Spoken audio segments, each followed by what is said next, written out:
През 1956 година абортът става законен в България.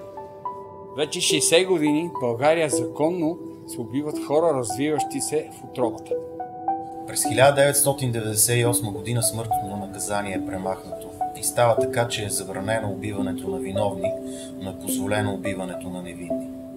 Учат ни, че тялото си е наше и че можем да правим каквото поискаме.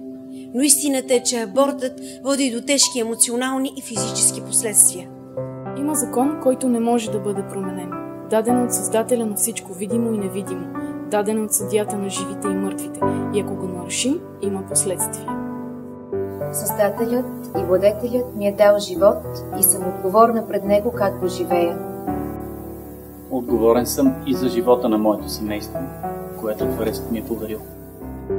Исус Христос полага пред нас днес пътя на живота и доброто и пътя на смъртта и злото. Заповядва ни да пазим законите му, за да живеем.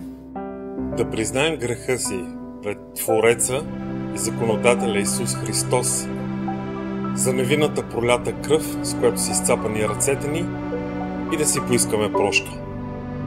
Да го помолим да възстанови истинската ни човечност, която сега е толкова покварена, защото само Исус Христос, като наш Спасител, може да ни възстанови. Да пазим вечния Божий закон и да учим на него децата си. Да изискваме законите в България да се съобразяват с Божиите.